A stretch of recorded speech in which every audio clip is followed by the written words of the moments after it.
Okay, let's see if this is live. Let me go ahead and plug this one in. 1 second. I'll check on the audio.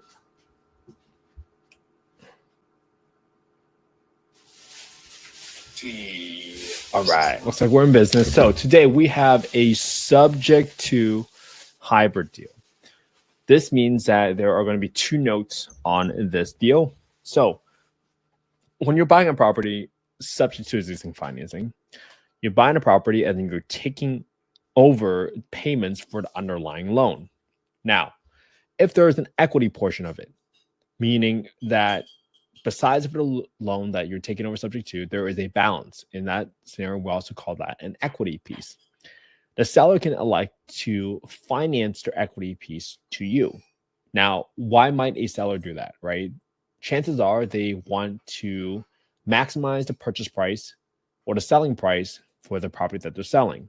And without a seller financing piece or without the subject to piece, they might not get as high of a selling price, because the only way you can get the same value from a buyer is likely because there is a lower interest rate. So in this scenario, that's why there is a subject to piece and then there's a seller finance piece. For today's exercise, we're going to go through how do you exactly enter that into the spreadsheet so you know how to apply it, but more importantly, figure out whether or not this deal is worth your time to investigate further.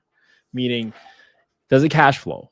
And if it cash flow, how much does it cash flow? And does it meet your criteria? And if it doesn't, then how quickly can you kind of disregard it?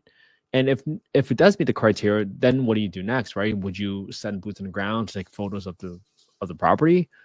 Would you send a contractor out there to take a look at the property, see if there's any renovations that need to be taken, right? These are all the different steps that you have to take. But before that, you have to decide whether or not it's worth your energy to invest all the energy and time into the deal, right? Especially if you're an investor. Again, this is not investment advice. I'm not soliciting any investments on this call. I'm simply showing you all the work that I'm doing every single day, just to kind of build up the reps and get the habit in. All right. So today's deal is in 16969 Rich Pines Drive in Conroe, Texas, 77302. Here's a purchase price: $792,000. Mortgage rate 2.75%.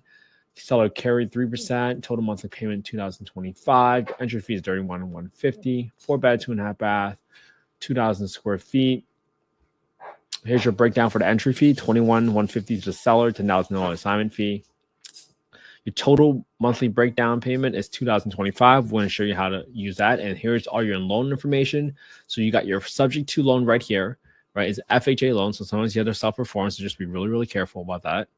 And then you also have a seller carry portion. So we're going to see whether or not it cash flows. Again, not investment advice, not soliciting any investment. Let's go. I'm just showing you how to kind of go through the process and plug into the calculator. Okay. All right. So let's go ahead and plug in these numbers in.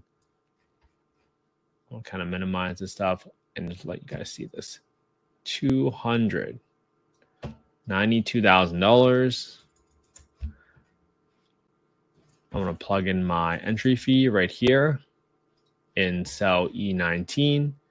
That was $21,150 to the seller. $10,000 assignment fee right here in E21. I had 2.5% closing costs because that wasn't included. I'll go through renovations in a second. For my primary loan, just how I want to plug it in, the balance on this loan is $221,647. Put that right in cell K6. Interest rate is 2.75%. Want to use that. Maturity date 5/31/21. 5/31/21 because the maturity is 51. So I'm just backing 30 years from that.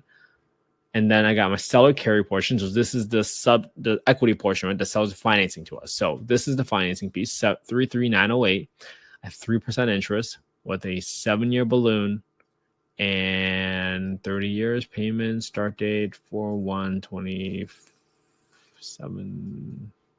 1/24, just so we can load up.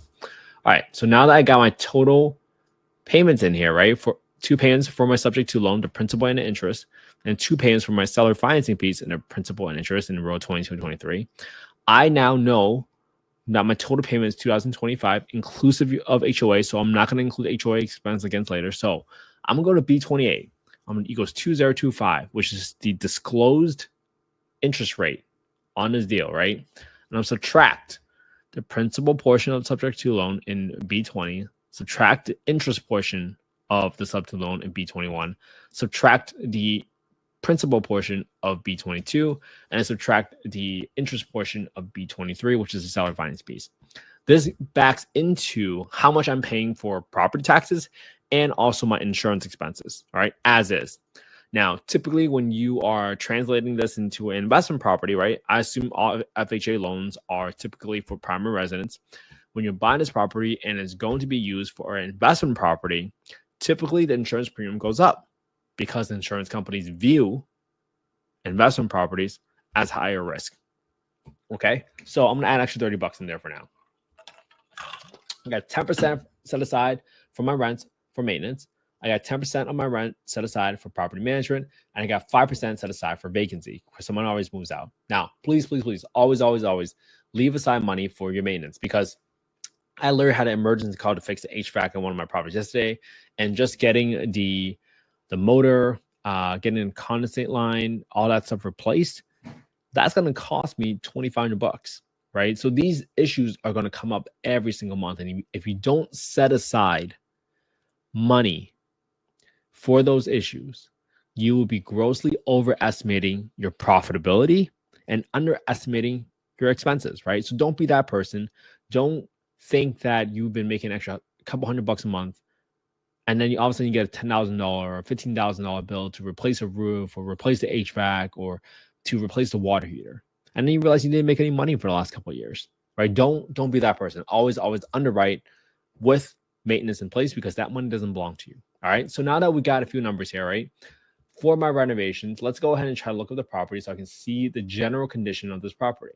Now, this property is, let's see, let me go ahead and copy this property address in 1669 Rich Conroe. I'm just going to Google search that.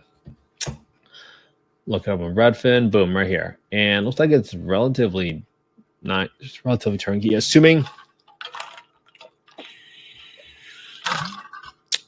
maybe we just need to paint the place. So I'm going to set aside some money to paint the place, but that's all I'm going to do because it looks like it's been newly built. 2042 square feet. I'm going to go right here to my rehab calculator spreadsheet here in this tab.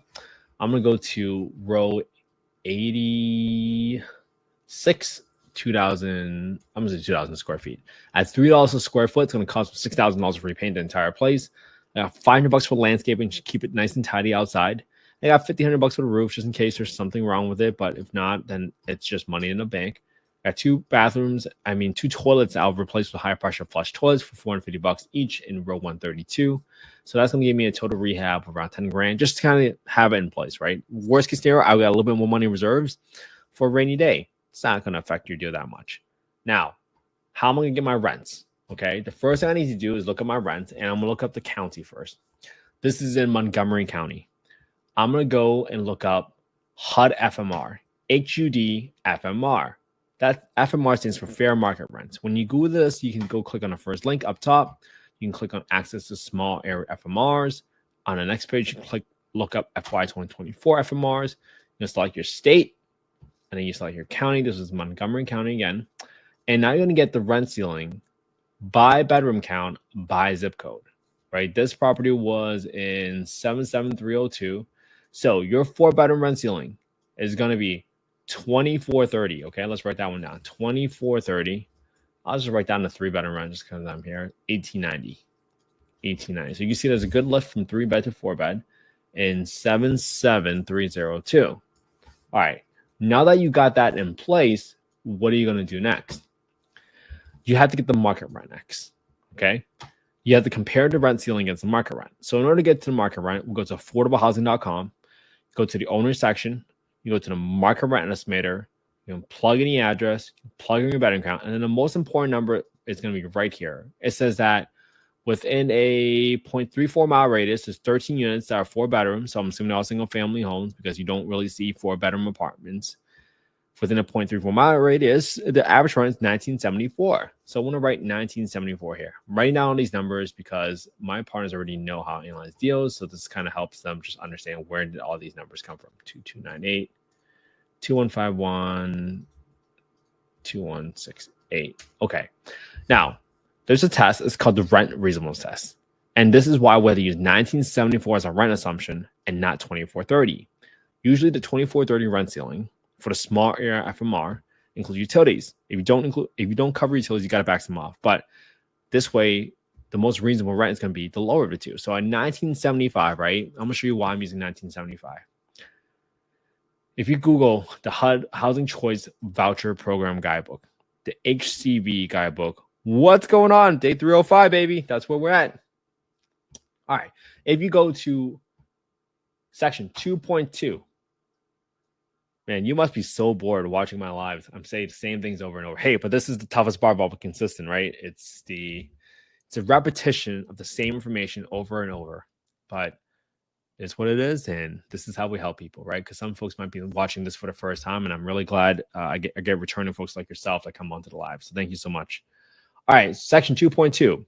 In conducting rent reasonableness, the PHA must determine whether the rent to the owner is a reasonable rent in comparison to rent for other comparable unassisted units. In determining comparability, the PHA must also consider the following. So the first line essentially says that you can't charge more rent to someone simply because they are a voucher holder, right? For the obvious reasons.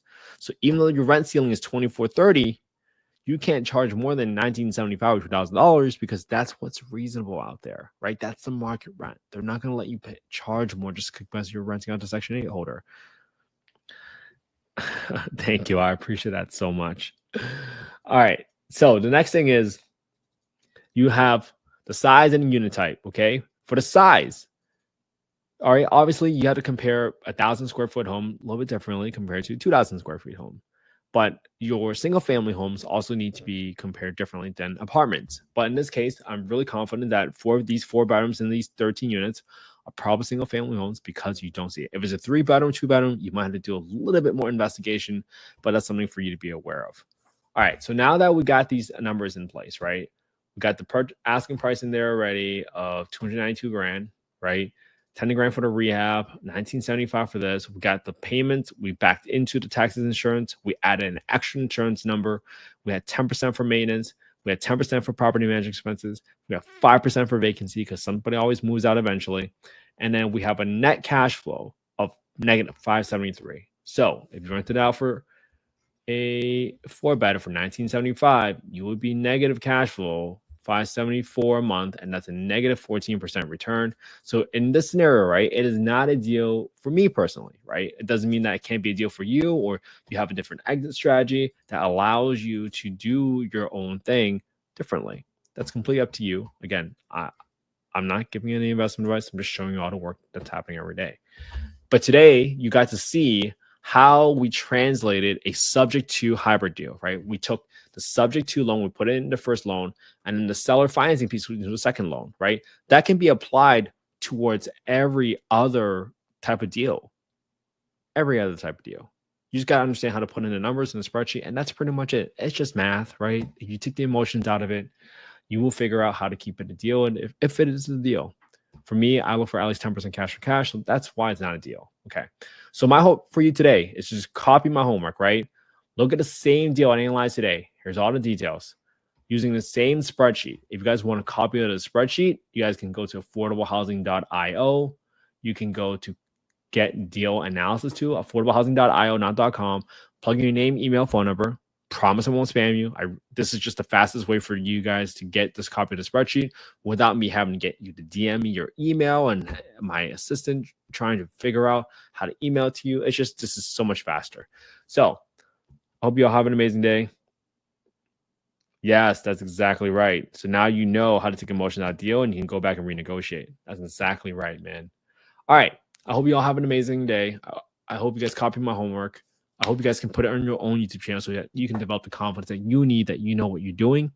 And more importantly, if a partner ever asks you, why do you think this is a deal?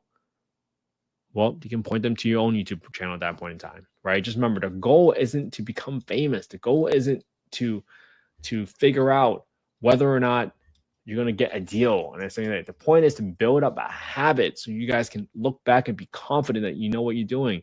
You're not supposed to get 1,000 views. Look at it. Look, I got like 5 views right here. Who cares? The whole point of this is to just build up the habit. Get the habit in there. develop the consistent, because everybody says they want to be consistent. Everybody says they want to do the work. Not that many people actually will do the work. So be the different person for yourself, for your family, for your friends, for whoever that you want to become an inspiration or role model for. Do it for them. All right. Have an amazing day. I'll be back here again tomorrow for day 306. I hope you all have an amazing day. Have a good one, everybody. And we are out.